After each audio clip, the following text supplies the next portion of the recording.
Respirez profondément, Léa. Respire. Tout ira bien. Thomas rassure Léa en courant à côté du brancard sur lequel elle est allongée. Son accouchement prématuré les avait précipités dans la salle d'opération pour une césarienne afin de mettre au monde leur triplé. Les grands yeux bruns de Léa reflétaient la peur et la douleur lorsqu'elle regardait Thomas. Elle grimace et tente de contrôler sa respiration. « C'est beaucoup mieux, » dit Thomas en souriant. Bien que l'anxiété coule dans ses veines, il fait appel à toutes ses forces pour avoir l'air fort pour Léa. À leur arrivée au bloc opératoire, une infirmière militaire se positionne pour empêcher Thomas d'entrer. « Vous savez que vous ne pouvez pas entrer, monsieur, » dit-elle fermement. « Seulement le père. »« Il ne viendra pas, » dit Thomas. « J'y vais pour soutenir ma sœur, et en plus ils sont médecins, mais je veux juste être aux côtés de ma sœur pendant l'opération, pas en tant que médecin. Cela présente toujours des risques. » L'infirmière objecte en secouant la tête. « C'est une situation à haut risque, et vous pourriez être tenté d'intervenir. »« Je suis pédiatre, pas obstétricien, » rétorque Thomas, le ton ferme. « Je ne ferai rien qui puisse compromettre le bien-être de ma sœur. S'il te plaît, ma sœur, il n'y a personne d'autre pour la soutenir. Léa a besoin de moi. » À contre-séhur, l'infirmière s'écarte. Thomas se déshabille pendant que les infirmières préparent Léa à l'opération, et bientôt il se tient à ses côtés. « Je n'aime pas ça, » murmure Léa. « C'est trop tôt. Et si l'un des bébés avait un problème ? » « Arrête de penser comme ça, » insiste Thomas en serrant fermement la main de Léa. « Nous avons discuté un nombre incalculable de fois des risques potentiels pour la santé, Léa. Nous sommes préparés à toute éventualité, » lui sourit Léa. « Je t'ai promis de prendre soin de toi et de mes neveux. » Chuchota Thomas en serrant doucement la main de Léa. « Alors ne t'inquiète pas. L'intervention chirurgicale se déroule sans encombre. » Thomas tient fermement la main de Léa tout en jetant un coup d'œil sur la couverture protectrice qui enveloppe son abdomen. Son cœur se serra lorsqu'il aperçut son premier neveu qui venait de naître. Mon Dieu, il était si petit. Thomas observa avec anxiété l'infirmière qui transportait soigneusement son neveu pour le nettoyer et l'emmailloter. Sa préoccupation pour les prématurés était dévorante, ce qui lui fit momentanément oublier la détresse de Léa, jusqu'à ce que l'anesthésiste les avertisse d'une chute soudaine de sa tension artérielle. Le temps semble s'être arrêté, les battements du cœur de Thomas suspendus, tandis qu'il constate la pâleur du visage de Léa. Il lui parle, mais les mots lui échappent, ne laissant que le souvenir de Léa luttant pour se concentrer sur lui. « Reste avec moi, » dit Thomas en prenant doucement le visage de Léa dans ses mains, et en lui faisant tourner la tête pour qu'elle rencontre son regard. « Regarde-moi, Léa. Regarde-moi, Léa. » Les lèvres de Léa ont bougé, mais Thomas n'a pas pu discerner ces mots. Une infirmière l'éloigne en l'entraînant avec elle. La dernière image gravée dans son esprit est celle des yeux de sa sœur qui se révulsent. Alors que Thomas est escorté dans le couloir, l'obstétricien appelle d'urgence le chariot de réanimation. Le temps s'écoule et Thomas attend. Dès qu'il aperçut l'expression du médecin, il sut que les nouvelles seraient sinistres. « Je suis désolé, Thomas. Nous avons fait tout ce que nous pouvions pour la sauver, mais nous n'avons pas pu contrôler l'hémorragie à temps, » explique le docteur Nichols avec tristesse. Ses 3 enfants sont à l'unité de soins intensifs néonatales, en sécurité et sous surveillance. Thomas est en état de choc. Comment Léa a-t-elle pu disparaître ? Tout allait bien il y a quelques instants. Que s'est-il passé ? Il baissa les yeux sur ses mains, se rappelant la chaleur de l'expression de Léa. Un souffle lui échappa alors qu'il prenait conscience de la situation. Il ne connaîtrait jamais les derniers mots qu'elle lui avait adressés. Les mots d'adieu de sa sœur étaient à jamais perdus, encore sous le coup de l'annonce de la mort prématurée de Léa. Thomas se retrouva face à la dernière personne qu'il voulait voir. « Où est-elle ? demanda Joe, les yeux plissés. Maintenant, tu te soucies de savoir où elle se trouve? Thomas posa ses mains sur les épaules de Joe et le repoussa. Ça n'avait pas l'air de te déranger quand elle a dû passer une nuit dans la rue parce que tu étais en pleine cuite. Et où étiez-vous quand elle s'est effondrée il y a 4 heures?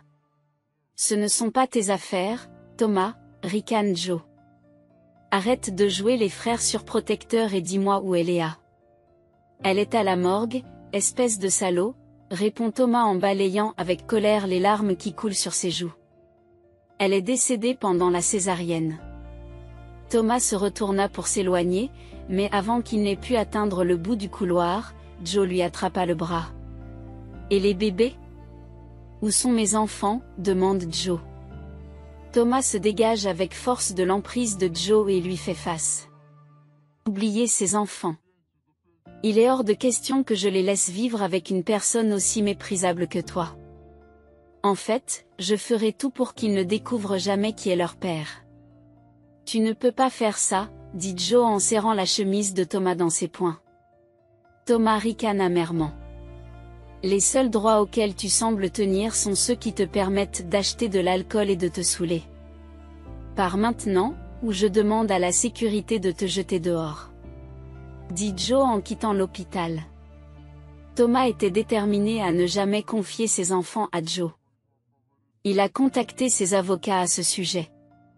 Une semaine plus tard, bien qu'il n'y ait aucune garantie que le tribunal accorde à Thomas la garde de ses neveux, lui et son avocat sont confiants dans leur capacité à gagner la bataille juridique contre l'action en justice de Joe. C'est aujourd'hui que débute la procédure judiciaire. La juge se racle la gorge. Permettez-moi de clarifier cette affaire. Monsieur Joe Dawson, vous n'étiez pas marié à Léa, la mère des enfants, et vous ne l'avez pas soutenue financièrement pendant sa grossesse? Joe entrecroise ses doigts. Votre honneur, je travaille comme cuisinier dans un fast-food et je n'avais pas les moyens de la soutenir autant que je l'aurais voulu. C'est aussi pour cela que nous ne nous sommes pas mariés. Excusez-moi, votre honneur. Intervient l'avocat de Thomas en se levant de son siège. Mon client possède des SMS et des notes vocales de sa défunte sœur, indiquant clairement que Monsieur Joe Dawson est un buveur fréquent et excessif, et qu'elle a refusé de l'épouser s'il ne cherchait pas à se réadapter. C'est un mensonge. Joe a crié. Ne parlez pas à tort et à travers dans ma salle d'audience, Monsieur Joe Dawson. La juge l'a réprimandé en le fixant d'un regard sévère. Elle demande à revoir les messages et les transcriptions. Au fur et à mesure qu'elle les lisait, son expression devenait de plus en plus sombre. Ces messages indiquent que vous êtes émotionnellement instable, Monsieur Joe Dawson, et que vous avez l'habitude de prendre de mauvaises décisions et de consommer de l'alcool, ce qui est incompatible avec le fait d'être un parent responsable. Avez-vous des preuves pour réfuter ces affirmations? Joe jette un coup d'œil à son avocat, qui se contente de grimacer. Joe croise le regard de Thomas, semblant sur le point d'éclater de colère ou de se lancer dans une dispute, mais il finit par baisser la tête. Non, madame, dans ce cas, j'accorde la garde complète au docteur Thomas. Annonce la juge en tapant sur son marteau. Debout sur les marches du palais de justice, Thomas s'arrête et contemple le soleil naissant. Le soleil brille après avoir traversé les nuages. L'odeur de la pluie flottait dans l'air et le monde se sentait rafraîchi et renouvelé. Ne bougez plus. Thomas se retourna juste au moment où Joe se précipitait sur lui. Il avait les larmes aux yeux et lançait un regard haineux à Thomas. Je ne te laisserai pas me faire ça. Grogna Joe. Ce n'est pas parce que tu as des richesses que tu peux m'enlever mes enfants. Je me battrai pour eux. Je reviendrai, même si cela prend des mois ou des années. Je ne manquerai pas de vous reprendre mes enfants. Je suis leur vrai père et ils ont besoin de moi. Dit Joe, presque en pleurant. C'est ça ton problème, rétorqua Thomas en pointant un doigt vers Joe. Joe resta en état de choc tandis que Thomas se détournait et descendait les marches d'un pas vif. Le chagrin qui résidait dans le cœur de Thomas depuis la mort de Léa se dissipait peu à peu, laissant place à l'avenir prometteur qui s'offrait à lui et à ses neveux. Cependant, Thomas découvrit bientôt que cette cour triomphale avait un prix élevé. Thomas se dépêche de rentrer chez lui, de franchir la porte et d'appeler sa femme, Susanna, mais il est accueilli par la vue de valises pleines à craquer, ce qui le fige. « Je suis désolé, Thomas. » Susanna sort du salon. « Je t'aime profondément et je comprends que tu fasses une noble chose en accueillant les enfants de Léa. Mais ce n'est pas un choix qui correspond à mes désirs. » Mais Susanna. Dot, non, Susanna secoue la tête. « Je ne crois pas que je veuille d'enfants du tout, et maintenant il y en aura 3 en même temps, tous prématurés et nécessitant des soins supplémentaires. » Une larme coule sur la joue de Susanna. « Je ne peux pas le supporter et je ne veux pas le supporter. Que l'âme de Léa repose en paix, mais je ne peux pas supporter le poids des conséquences de ses choix. » Thomas ne sait plus où donner de la tête. Il aurait aimé pouvoir persuader Susanna de rester, lui assurer que tout s'arrangerait et qu'ils surmonteraient ensemble tous les défis. Mais il ne put que la regarder partir dans un silence stupéfait, en accrochant ses clés au crochet de la porte. Il resta debout longtemps après le départ de Susanna, mais il comprit enfin qu'il était seul à présent. Thomas tendit la main vers une bouteille d'alcool que Susanna et lui avait gardée dans le placard pour les invités, mais il hésita. Il sortit son téléphone de sa poche et fixa l'image de ses neveux triplés qui s'affichait sur l'écran verrouillé. Susanna avait raison. S'occuper de 3 enfants en bas âge serait exigeant, mais quel autre choix ai-je, dit Thomas en se sentant triste. Il ne pouvait pas imaginer les laisser aux soins de Joe, une personne qui consacrait plus de temps à la bouteille qu'aux enfants du service de néonatologie réunis. Thomas jeta un coup d'œil à la bouteille d'alcool posée sur le comptoir de la cuisine. S'il s'abandonnait au désespoir, s'il tentait ne serait-ce qu'une fois de noyer son chagrin dans l'alcool, il ne deviendrait pas meilleur que Joe. Non. Thomas remit la bouteille dans le placard et ferma la porte. Je refuse de devenir la personne que je méprise. J'ai 3 beaux enfants qui comptent sur moi, et je ne les laisserai pas tomber. Thomas s'assit pour un dîner solitaire, puis il entra dans la chambre d'enfant. Il avait acheté et monté 3 berceaux, rempli les tiroirs de vêtements de bébé et les 3 placards du coin de couche et d'autres articles essentiels. En allumant la veilleuse, il admira les motifs étoilés projetés sur les murs. « Bientôt, mes neveux et moi entamerons une nouvelle vie ensemble, » murmura-t-il. Le nouveau-né a passé plusieurs mois à l'hôpital. L'équipe médicale veille à surveiller de près l'état de santé général du bébé, sa fonction respiratoire, sa capacité à se nourrir, sa prise de poids et d'autres facteurs, afin de déterminer quand le bébé est prêt à sortir de l'hôpital. Elle tient également compte de la disponibilité d'une assistance médicale et de soins appropriés à domicile. Thomas pensait être prêt. Il avait pris une semaine de congé, établi un emploi du temps de base et demandé l'aide d'une nounou expérimentée, Rosa. Cependant, quelques semaines plus tard, alors qu'il ramenait Andrew, Jadon et Noah à la maison, il s'est rapidement rendu compte du chaos accablant qui l'attendait. Rosa, qui avait l'habitude de s'occuper de plusieurs bébés, a montré à Thomas une technique permettant de nourrir 2 des garçons simultanément pendant qu'il s'occupait du 3e. Ils changèrent efficacement les 3 nourrissons, les installèrent pour dormir et eurent à peine le temps de discuter des subtilités de la prise en charge de triplés que les pleurs éclatèrent. « Qu'est-ce qui ne va pas, mon pote ?» Thomas a sorti Noah de son berceau et l'a pris dans ses bras. Le petit Noé donnait des coups de pied dans ses jambes et essayait de se dégager de la couverture dans laquelle il était emmailloté. « Je suppose que je ne t'ai pas assez bien enveloppé, hein ?» Thomas souleva le bébé sur son épaule, s'assurant d'avoir une main libre. En réponse, Noah a rapidement régurgité du lait sur le dos de Thomas. Pendant ce temps, Andy et Jadon s'étaient également réveillés. Rosa s'empressa de prendre Andy dans ses bras. Ses bras expérimentés le réconfortaient tandis qu'elle balançait le berceau de Jadon avec son pied. Allez changer de chemise, docteur Spellman. Conseilla Rosa en lui tendant une serviette. Et n'oubliez pas, la prochaine fois que vous soulèverez un bébé, mettez d'abord un linge sur votre épaule. La journée se passa dans un tourbillon de biberons, de changements de couches et de nettoyage des inévitables saletés de lait craché, d'excréments et d'urine. Comme Rosa l'avait assuré. Elle assura à Thomas qu'il se débrouillerait très bien une fois qu'elle serait partie pour la journée. Cependant, alors qu'ils approchaient de la deuxième tétée, tout sembla s'effondrer. Il n'était que 20 heures, mais Thomas était déjà épuisé. Les soins prodigués au triplet toute la journée l'avaient épuisé, et il n'avait pas prévu la vigilance constante nécessaire pour répondre à leurs moindres cris. Incapable de gérer la technique d'alimentation de Rosa pour 2 bébés simultanément, il se retrouva à s'occuper de chacun d'eux individuellement pendant que les autres pleuraient inconsolablement. Après avoir finalement installé les garçons, s'être assuré qu'ils avaient fait leur rot et qu'ils dormaient, Thomas s'est glissé dans son lit. L'absence de Susanna à ses côtés pesait lourdement, intensifiant sa nervosité. Chaque fibre de son être restait en alerte, anticipant le son d'un gémissement à tout moment. Dans le silence qui persistait, son anxiété ne faisait que croître. Thomas se glissa dans la chambre d'enfant faiblement éclairée, se penchant sur le berceau de Jaden jusqu'à ce qu'il entende le doux rythme de sa respiration.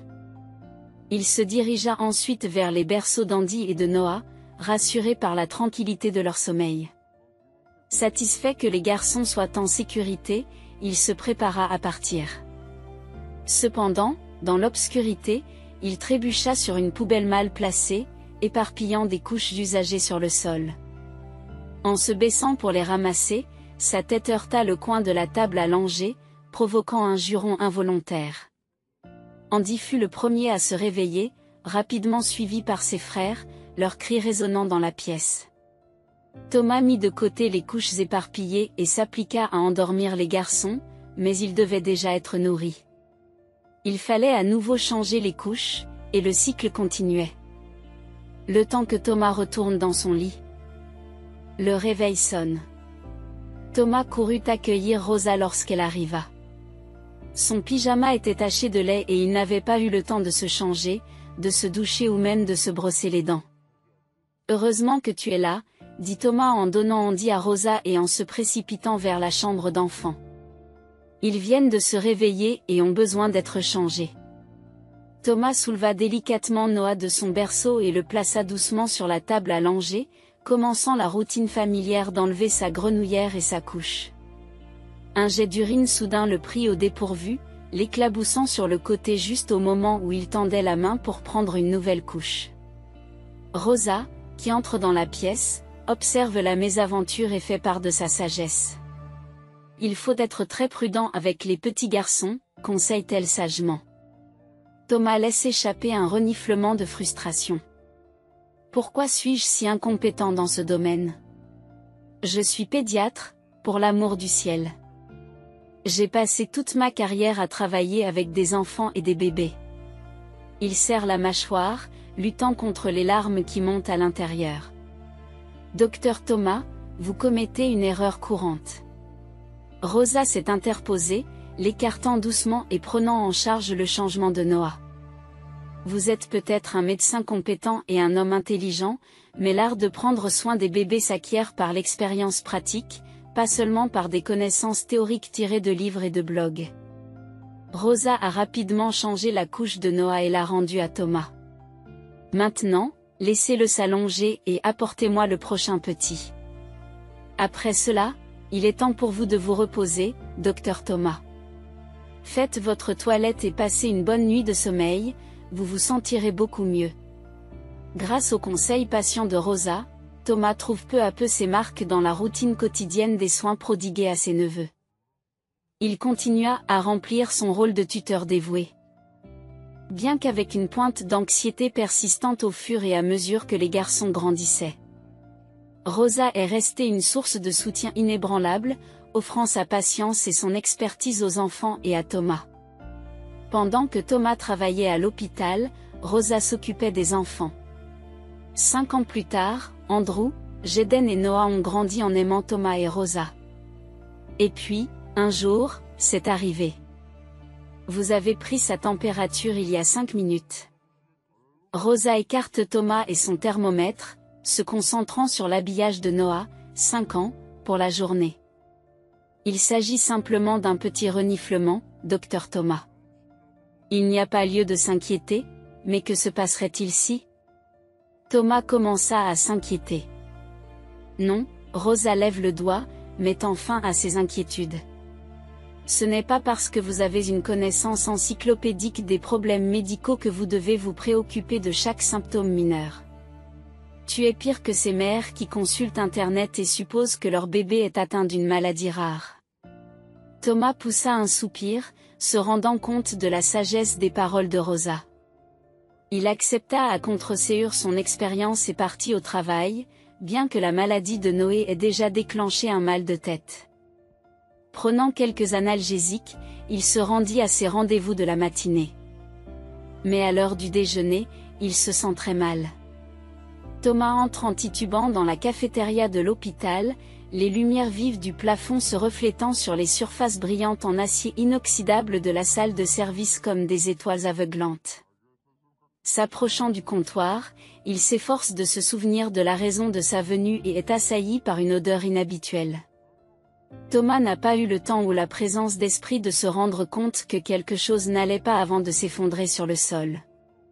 Lorsqu'il reprend conscience, il se retrouve allongé sur le côté, sur le sol de la cafétéria.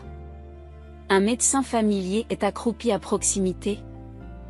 Son visage est reconnaissable au milieu de la confusion.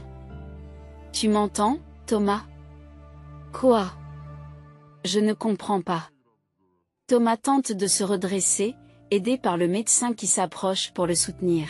« Vous avez une crise, Thomas, mais votre état est stable. » « Une crise ? » Thomas secoua la tête en signe d'incrédulité, mais le mouvement aggrava son mal de tête. « Ce n'est pas possible.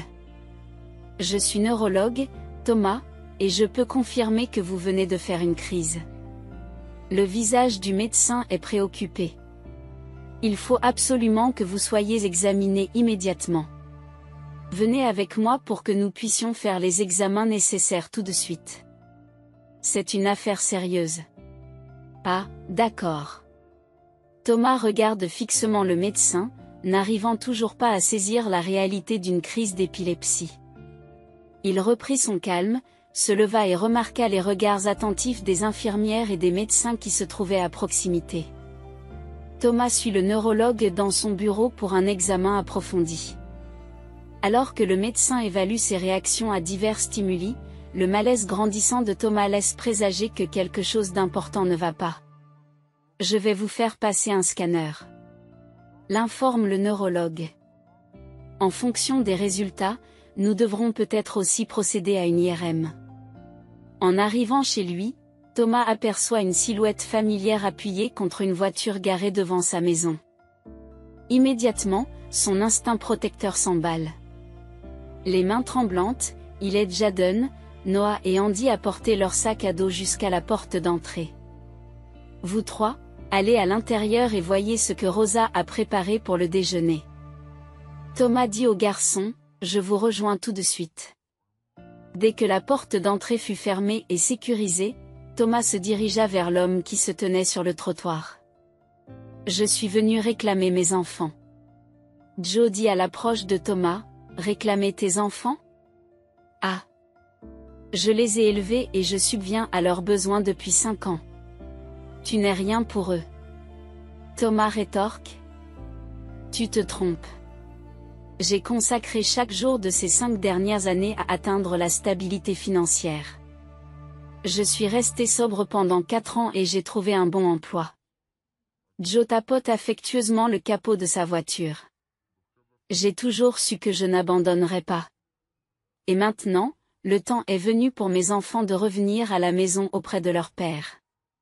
Pas sur votre vie. » Thomas pointe un doigt accusateur vers Joe.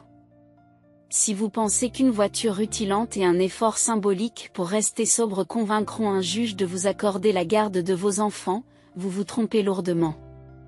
Économisez votre salive et retournez dans les profondeurs, là où vous devez être. Cependant, Joe fait la sourde oreille aux paroles de Thomas. On se voit bientôt au tribunal, dit Joe avant de partir. Un mois plus tard, Thomas se retrouve de nouveau au tribunal, dans une bataille pour la garde des triplés. Tout semblait aller pour le mieux, et Thomas était confiant dans sa capacité à conserver la garde, jusqu'à ce que l'avocat de Joe dévoile la vérité cachée. Nous avons récemment appris que le docteur Thomas suivait un régime spécifique de médicaments sur ordonnance, a révélé l'avocat de Joe. Objection, intervient l'avocat de Thomas en se levant. Je l'autorise, car la santé du tuteur a un impact direct sur la procédure, autorise le juge, faisant signe à l'avocat de Joe de continuer. Comme je le disais, mon consultant médical affirme que cette combinaison particulière de médicaments est généralement utilisée dans le traitement d'une tumeur cérébrale, dit l'avocat en s'adressant directement à Thomas. Pouvez-vous confirmer, docteur Thomas, que vous suivez un traitement pour une tumeur cérébrale inopérable? Thomas incline la tête en signe de reconnaissance. Oui, c'est exact. Depuis combien de temps, docteur Thomas? Demande le juge. Mon neurologue a posé le diagnostic après que j'ai eu une crise au travail il y a quelques mois. Je prends actuellement des médicaments pour réduire la tumeur et prévenir d'autres crises. Joe observe Thomas pendant qu'il détaille son état de santé au juge et une vague d'émotions inattendues le submerge. C'était censé être son moment de triomphe, sa justification contre l'homme qui lui avait enlevé ses enfants. Cependant, au lieu de se sentir victorieux, Joe a ressenti un pincement au cœur. Alors que Thomas parlait de ses crises, de l'impact de ses médicaments et de la façon dont il avait adapté sa vie pour le bien des triplés, Joe a commencé à saisir la profondeur de l'amour que cet homme avait pour les enfants, au point de sacrifier son propre bien-être. J'espère que vous comprenez, docteur Thomas, que cette décision n'est pas prise à la légère. Cependant, l'intérêt supérieur des enfants doit être notre première préoccupation, a déclaré le juge d'un air solennel. Vous devez faire face à un problème de santé important et un voyage difficile vous attend. C'est pourquoi je confie la garde des enfants à leur père biologique. Vous avez 2 semaines pour faire les préparatifs nécessaires. Joe a ressenti un élan de joie à l'idée d'avoir enfin la possibilité d'être père, mais les larmes de Thomas ont refroidi son exaltation. C'était une victoire douce amère, sachant le sacrifice que l'homme avait fait pour le bien des êtres chers qu'il partageait. En y réfléchissant, Joe se souvient parfaitement de la douleur qu'il a ressentie lorsqu'il a perdu la première bataille pour la garde de l'enfant contre Thomas. Cette défaite lui avait servi de signal d'alarme et l'avait poussé à changer de vie. Chaque fois qu'il avait failli ou qu'il avait été tenté par ses vices passés, les mots passionnés de Thomas sur les marches du palais de justice avaient résonné en lui, lui rappelant ce qui comptait vraiment. 2 semaines plus tard, Joe arrête sa voiture devant la maison de Thomas. Thomas attendait dans l'allée, entouré des garçons qui s'accrochaient à lui comme du velcro. « Les garçons, vous êtes impatients de partir ?» Joe rayonne en s'agenouillant devant les enfants. « Allez faire vos valises. » Instantanément, les 3 enfants ont poussé des cris comme si leur monde s'était écroulé, se réfugiant derrière Thomas. « Ne les laissez pas nous emmener, » sanglote l'un d'eux. « Nous ne partons pas, nous ne partons pas, » cria un autre garçon. « Venez, les garçons, » dit Thomas en s'accroupissant et en étreignant chaleureusement les triplés. « Vous vous souvenez de notre accord? Joe va très bien s'occuper de vous, et je viendrai vous voir tous les week-ends. » Thomas réussit à esquisser un sourire doux amer en embrassant délicatement chaque enfant sur le front. Il est temps de partir. Le cœur de Joe se brisa lorsqu'il vit Thomas pousser les triplés vers lui. Il n'avait jamais imaginé que le jour où il ramènerait enfin ses fils à la maison lui donnerait l'impression d'être un tel méchant. Au lieu de me battre pour les garçons comme s'ils étaient des biens, je devrais me battre pour ce qu'il y a de mieux pour eux, se dit-il en s'approchant de Thomas et des enfants pour les serrer dans ses bras. Joe aide ensuite Thomas à porter les sacs des enfants à l'intérieur de la maison. Une fois à l'intérieur, l'atmosphère de la maison est devenue sombre. Les garçons s'accrochent à Thomas, leurs larmes tachant sa chemise, tandis que Joe se tient à proximité, ne sachant comment soulager leur détresse. Il se rend compte que cette transition sera bien plus difficile qu'il ne l'avait prévu. Thomas se dégagea doucement de l'étreinte des garçons et s'agenouilla à leur hauteur. Avec un sourire rassurant, il leur parla doucement. « N'oubliez pas, mes petits guerriers, qu'il ne s'agit pas d'un adieu définitif. Vous serez toujours aimés et chéris, où que vous soyez. » Joe les rejoint et s'agenouille à côté de Thomas. « C'est vrai ? Les garçons. Nous allons créer de nouveaux souvenirs ensemble, et votre oncle Thomas fera partie de vos vies, à chaque étape. » Malgré les reniflements et les larmes, les garçons acquiescèrent avec hésitation, trouvant du réconfort dans la présence familière des deux hommes. Il leur faudrait du temps pour s'adapter à ce nouveau chapitre de leur vie, mais ils avaient une base solide d'amour et d'engagement pour les guider. Alors qu'ils se préparent à partir, Thomas raccompagne Joe à la porte. Leurs regards se croisèrent, chargés d'un mélange d'émotions, de gratitude, de regrets, et d'une compréhension partagée que leur objectif commun était le bien-être des garçons. « Merci, » murmura Joe, la voix chargée de sincérité. « Prends bien soin d'eux, Joe. »« Et n'oublie pas qu'ils ont besoin de nous deux, » répondit Thomas, la voix étranglée par l'émotion. Après un dernier regard, Joe acquiesça et sortit dans le monde avec ses fils à ses côtés. Le poids des responsabilités s'abattit sur ses épaules et il se promit d'être le meilleur père possible. Pendant ce temps, Thomas les regardait partir depuis l'embrasure de la porte, une boule dans la gorge. Il savait qu'il ne serait pas facile de lâcher prise, mais il se consolait en sachant que les garçons seraient aimés et pris en charge. Ils continueraient à jouer un rôle vital dans leur vie, en tant que source inébranlable de soutien et d'amour. Alors que la voiture disparaissait, Thomas referma la porte, prenant une profonde inspiration pour calmer ses émotions. La maison semblait vide, résonnant des souvenirs, des rires et du battement des petits pieds. Mais il savait aussi qu'un nouveau chapitre l'attendait, un chapitre rempli de week-ends d'aventures partagées, d'histoires à dormir debout et d'amour inconditionnel, avec une détermination renouvelée. Thomas tourna son regard vers l'avenir, prêt à endosser le rôle d'un oncle dévoué et d'un pilier de force pour les garçons qu'il chérissait si profondément. Une semaine plus tard, Susanna apprend ce qui est arrivé à Thomas et décide de rentrer chez elle. Elle supplie Thomas de lui pardonner. Thomas est choqué de la voir. « Je suis prête à avoir des enfants maintenant, Susanna, » dit-elle, presque en pleurant. « Tu me manques beaucoup, Thomas. » Thomas prit sa femme dans ses bras. « Je t'aime, Susanna, quoi qu'il arrive, tu es toujours ma femme. »« Merci, chérie, » dit Susanna. C'est un bon jour pour Thomas et Susanna qui se retrouvent.